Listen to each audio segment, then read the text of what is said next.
Hello everyone, it's Captain Mick 56 and inside of Build-A-Boat, more specifically inside a monster truck. This monster truck is kind of fun. It's got all kinds of whiz-bang features. It has gobs of protection blocks out in front of it. It's got some protection for the wheels on the sides there. It's got a rocket or a jet sitting up here on top. It's got some thrusters sitting right here next to the driver's seat. It even has thrusters underground on a counterweight. So it's got this big counterweight under the water there, and those thrusters will help to hold it to the river so it can keep pushing forward.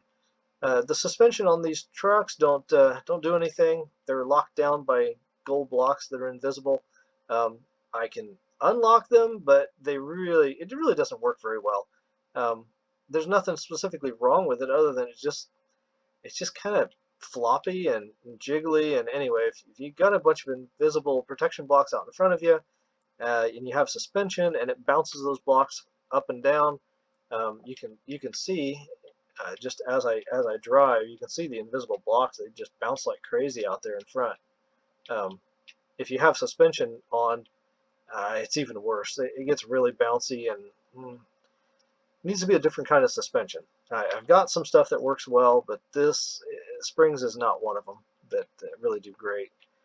Anyway, my point is, this truck is so awesome, and it has so much capability that I thought, hey, I've cloned this thing before, and this was even before the trial tool. I've made a whole bunch of clones of this vehicle, and it didn't have all the whiz-bang stuff. But recently, just like yesterday, I decided to revitalize that with a little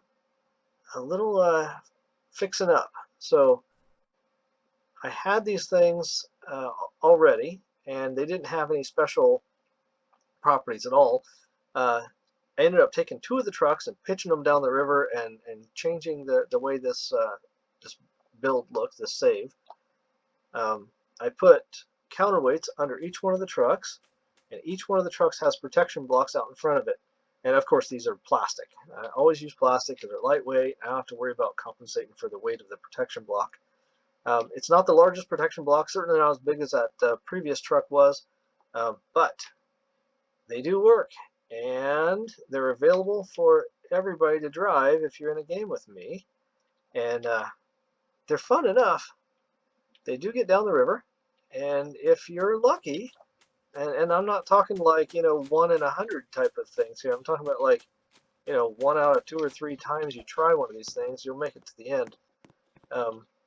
Certainly not 100% like a lot of my other vehicles tend to be, but they do okay. So the reason I brought this up and wanted to do this video is to show the way the wheels turn. So these are all front wheels on here, and I've mentioned this in other vehicles. I do this a lot. I like the ability to just spin around in a circle like that. It's kind of neat, but it only works on a keyboard. The reason it only works on a keyboard is that when you're linking these things with your wrench tool, you bind the keys that you're going to use to control the wheels to the seat, and you pick the direction, the left, right, forward, reverse directions.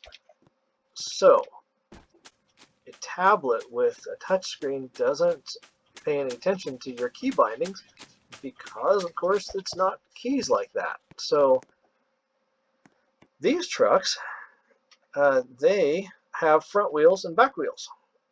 My other ones have all front wheels all around.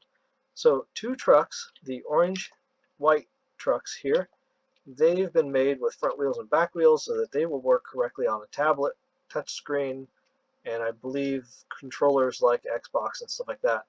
I don't have a controller, so I can't verify that for sure. But these trucks are pretty much as performance as the other ones. They just don't turn as sharp, and if those front wheels aren't on the ground, you have no control on the back wheels at all. They're just going to push you forward. So of course I like to use the ones that have the all front wheels. But you can do this, and you can clone your vehicles and make them so that people with touchscreens can drive them as well. And make sure that if you are putting extras on, like these thrusters here, that when you bind them to your chair, make sure you put your key binding to F, because F is uh, the typical key binding for a touch screen, so that the little button that's on their screen can actually activate the thrusters. That was it. Hope you guys see me in a game sometime, and I hope we can drive trucks together. Um, thank you for watching. Like the video, subscribe to Hero Plays Roblox, and see you in the games. Have a great rest of your day. Bye-bye.